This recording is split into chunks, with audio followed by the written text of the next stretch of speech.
the Galactic Council chamber was not silent.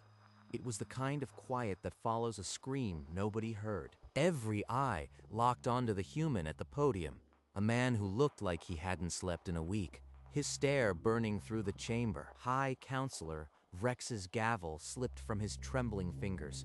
He couldn't look away from the human's 1,000-yard stare. 48 hours earlier, the council had no idea what it was about to unleash in their towering chamber. They gathered for what they believed was a routine prohibition of a performance-enhancing narcotic. The stimulant compound C8H10N4O2 is hereby banned, effective immediately. They actually did it. The council banned coffee. Get me Earth's nearest representative. We have 48 hours to appeal. The decree left Earth 2 standard days to argue its case or face crippling sanctions that would collapse its economy. No one on Earth was ready. No one, except a sleep-deprived engineer named Michael Vance. In a cramped apartment on Earth, Michael Vance had not slept in 39 hours. His monitor glowed with endless lines of code, empty coffee cups forming a graveyard on his desk. Michael, this is Ambassador Chen. Earth needs you for a critical hearing within 2 days. I am kind of in a crunch right now. What hearing? The council banned caffeine. We must argue the case or our economy is done. You are the closest human. So, no coffee for anyone.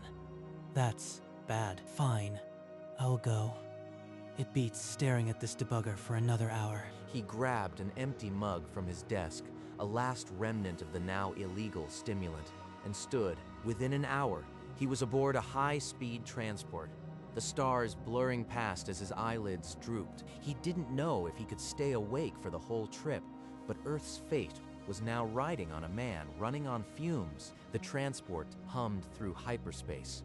Michael's head lolled against the window, his reflection a ghost, a micro-sleep hit. For 3 seconds, he was back at his desk, the cursor blinking. Then a jolt slammed him awake. The intercom chimed. Arrival. He blinked, unsure if minutes or hours had passed. Both options felt wrong. The doors opened. He stumbled out, one hand steadying himself on the cold alloy wall. Station staff turned. Their eyes widened at the human who looked barely conscious. Coffee cups. They're everywhere.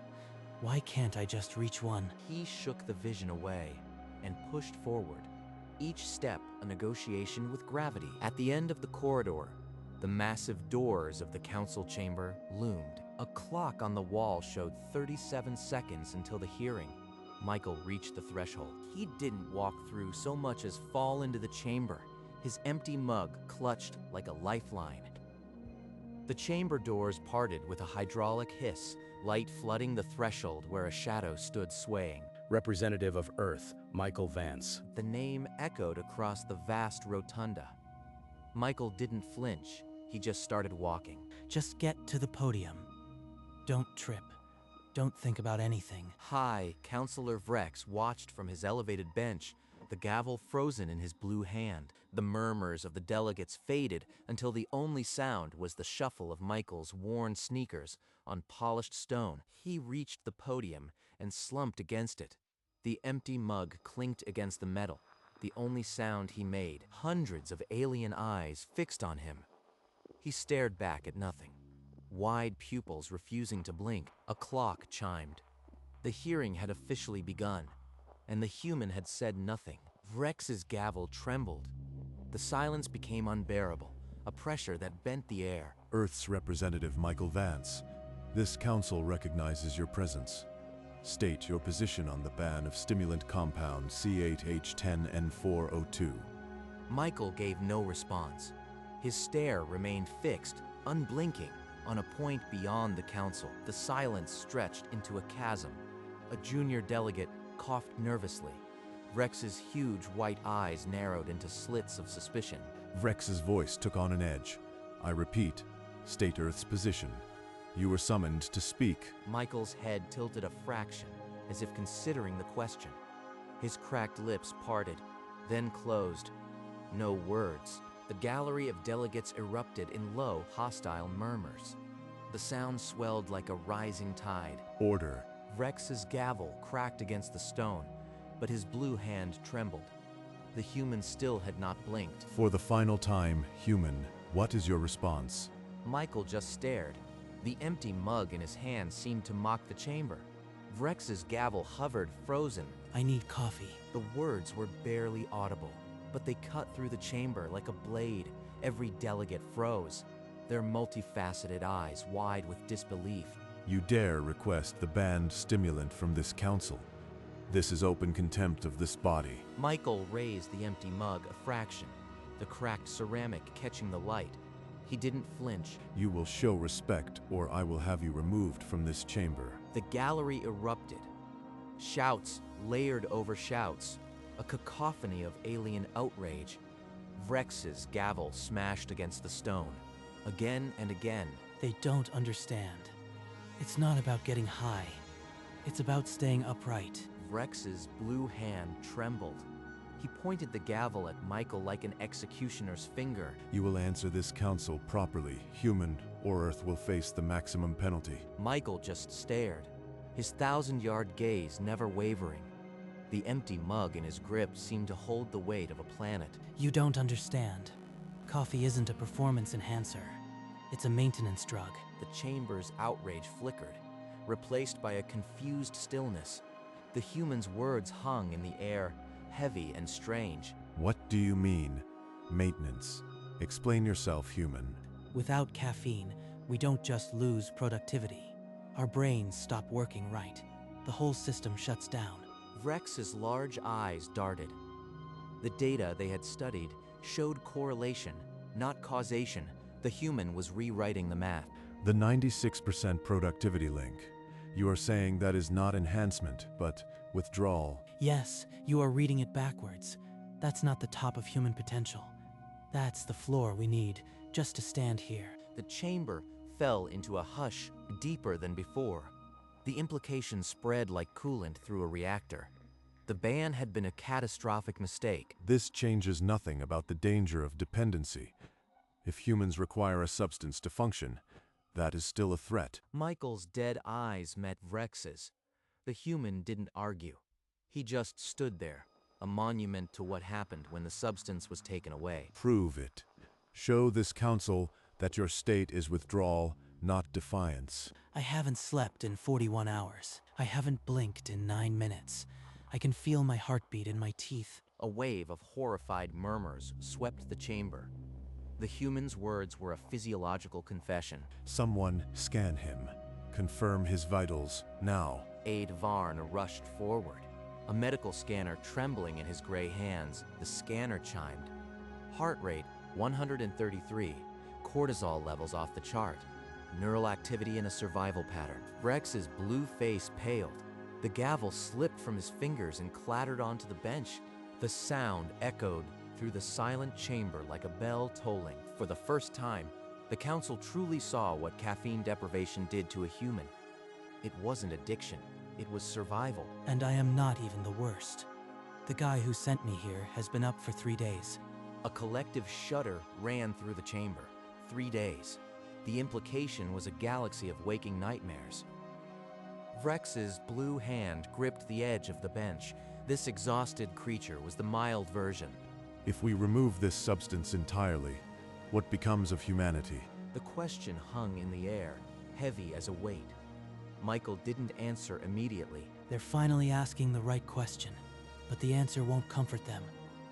The council leaned forward, breath held as the human gathered the last of his strength. You want to know what happens if you take our coffee? He swayed, the empty mug trembling in his hand.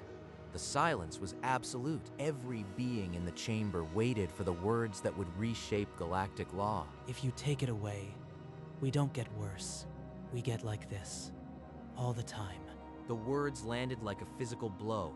For one frozen heartbeat, the chamber was a perfect vacuum of absolute horror. Then the vacuum shattered. The gallery erupted. Delegates on their feet, appendages flailing, a cacophony of pure terror. Silence. This council will come to order. His gavel smashed against the stone again and again, but the noise swallowed every strike.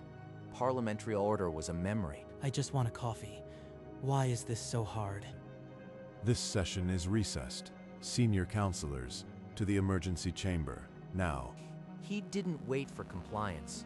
He turned and strode from the bench, ornate robes billowing behind him like a flag of retreat. Within moments, the heavy doors of the deliberation chamber sealed behind him, and a handful of white-eyed counselors. The lock engaged with a final clang.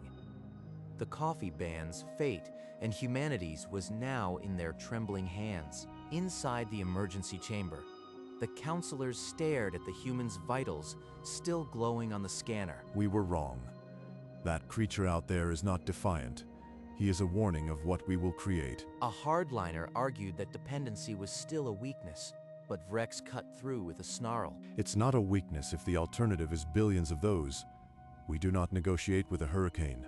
We avoid it. He pulled up the productivity graph, now a testament to the floor of human function, not the ceiling. 96% of their output is simply staying upright.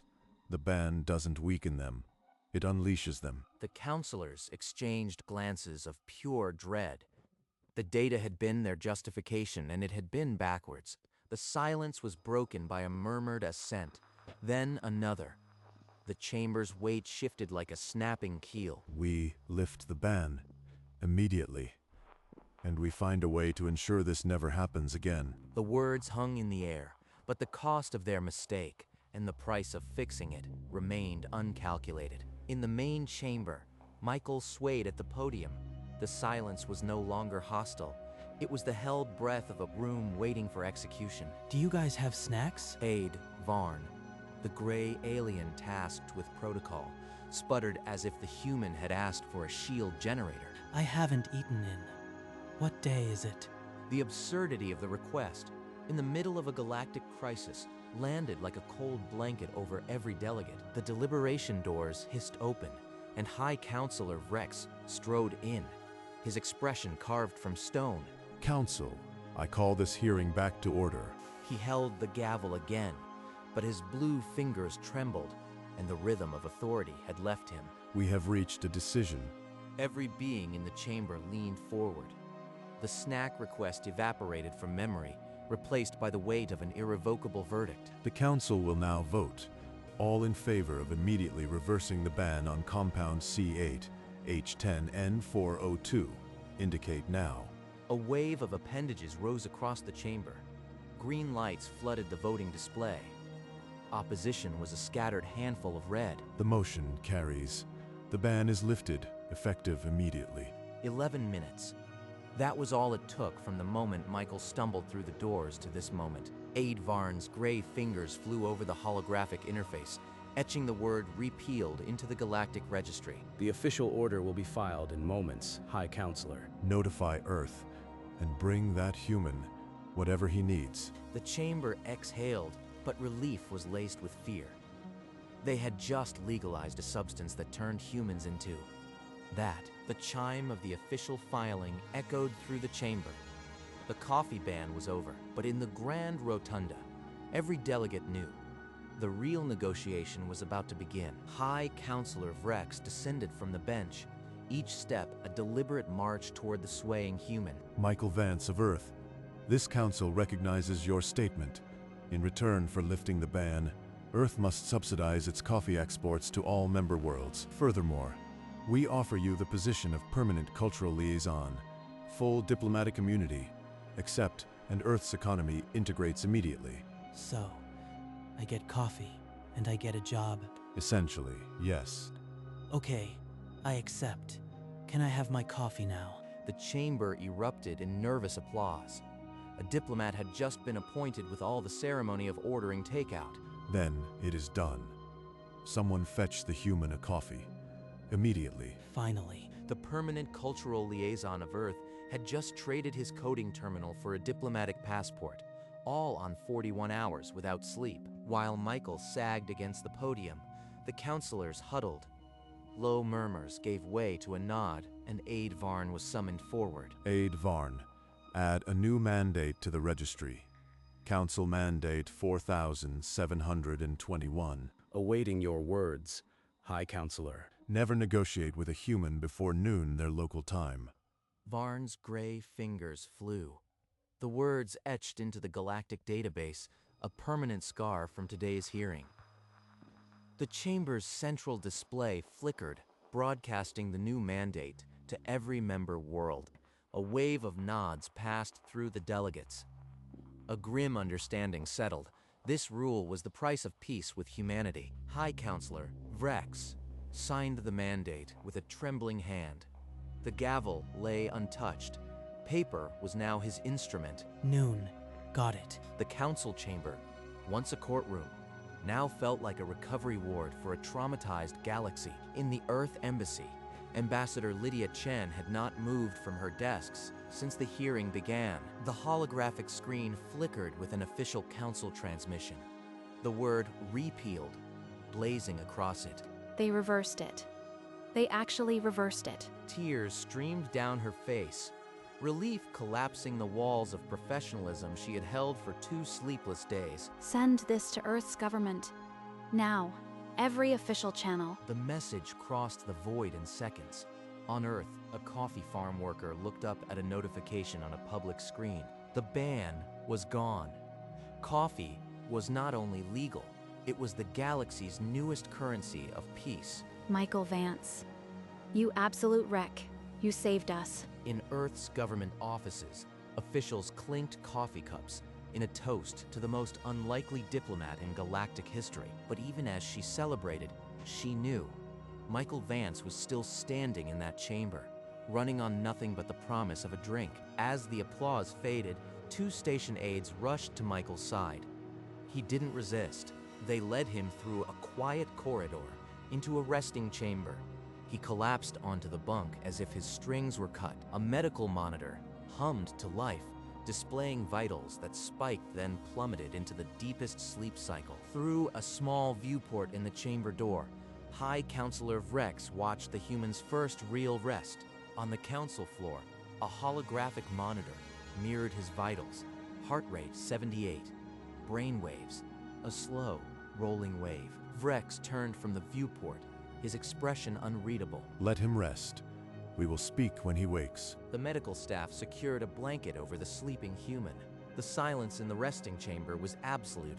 For the first time in 41 hours, Michael's face relaxed. The council's longest 11 minutes had ended, and the only sound was the steady beep of a monitor counting a debt they could never fully repay. After 4 days of dreamless, abyss-like sleep, Michael Vance opened his eyes. The ceiling was unfamiliar. He sat up slowly, every muscle remembering the marathon of consciousness. The monitor beeped a steady, healthy rhythm. An aide had left fresh clothes folded on a chair. A note read, "Your new office, Liaison Vance." Steam rose from a cup on the desk. He lifted the coffee. The first sip was a prayer answered. The badge beside it read Permanent Cultural Liaison in human and alien script. Minutes later, he strode toward the council chamber, a diplomat by promotion and a programmer by grace. The suit felt odd, but the coffee felt right. The council chamber doors parted for him. The rotunda seemed smaller now, or maybe he was just taller. High Counselor Vrex watched him approach, his large white eyes holding a new wariness. The gavel rested, untouched. Liaison Vance, the Council has ratified your position. Earth's coffee subsidies are secured. Council Mandate 4721 is law. So I can get coffee now, right? He had asked the same question 5 times since waking. This time, the answer was obvious. The cup in his hand was already refilled. The never-before-noon rule was broadcast across the galaxy. On alien streets, holographic warnings flickered to life. Citizens from dozens of species read the new mandate with a mixture of confusion and dread. Soon, a new kind of signage appeared. Galactic Brew, open from 6 a.m. human time. The first alien coffee shops opened. In the council chamber, Michael attended his first liaison meeting, completely caffeinated and terrifyingly sharp. The coffee trade can integrate with existing agricultural synthetics. I've drafted a preliminary spec. Impressive, Liaison. You are remarkably efficient with access to caffeine. Earth's coffee exports skyrocketed. Cargo ships packed with pre-ground beans left daily, a new lifeline of the economy. Michael's diplomatic calendar filled rapidly, but his coffee cup was never empty. The desk became a monument to caffeine's victory. Alien and human patrons mingled at coffee shops across the galaxy. The drink once banned had become a symbol of fragile peace, and the architect of it all, a sleep-deprived programmer with diplomatic immunity, a permanent coffee supply, and an entire galaxy that had learned to never wake him before noon. 3 months later, Earth's coffee exports had tripled. The economy was no longer recovering. It was dominating. Michael Vance had adapted to diplomatic life by not adapting. His calendar was a suggestion, not a schedule. Meeting at 9, that's before noon. I am invoking diplomatic immunity for a nap. He silenced the Council's emergency hotline. The red alert flickered, then died. Outside, the galaxy kept spinning. On alien streets, the Galactic brew franchises multiplied. A new generation of aliens discovered the jittery joy of espresso. High Counselor Vrex noticed Michael's absence from a trade committee. An aide leaned close. High Counselor, the liaison. He is taking a nap. His immunity covers it. Let him sleep. I will not be the one to wake a human before noon, ever again. The coffee trade continued, a silent engine of peace. Michael's naps grew longer. The galaxy had learned its lesson. The man who ended the coffee ban in 11 minutes had become the living, yawning proof that some rules should never be broken. The council chamber was arranged for a ceremony. Delegates filled the tiered seats, their earlier terror replaced by quiet respect. Michael Vance walked in, coffee in hand. Dark circles faded to a memory. The suit still felt wrong, but he no longer swayed. He stepped to the podium, the same podium where he had almost collapsed. Now he stood steady. I was just tired. A nervous chuckle rippled through the chamber. The absurdity of the understatement broke the formality. Ambassador Chen rushed forward, ignoring protocol, and pulled him into a tight embrace. You ridiculous, brilliant man. You saved us all by being a sleep-deprived mess. High Counselor Vrex watched from the bench, his large white eyes no longer wide with terror. He gave a single, slow nod. You have earned your rest, Liaison Vance, and your coffee. The ceremony concluded without gavel strikes or decrees. Just a tired human, a cup of coffee, and a galaxy that had learned to let sleeping humans lie. In his apartment, far from the council's marbled halls, Michael Vance poured a fresh cup of coffee. The room was quiet. A wall screen blinked with the council's emergency hotline. Not today. He settled into his chair, the same one he'd abandoned 41 hours into a debugger marathon. To caffeine, the galaxy's most terrifying peacekeeper. He took a long sip, the steam curling in the amber glow of his desk lamp. The council's mandate flickered on the screen. Never before noon. He laughed, a private sound. Outside his window, a cargo ship traced a line across the stars, packed with Earth's finest beans. He raised his mug to the cosmos, a one-man toast to the absurdity of it all. And the galaxy, for all its wisdom, was grateful.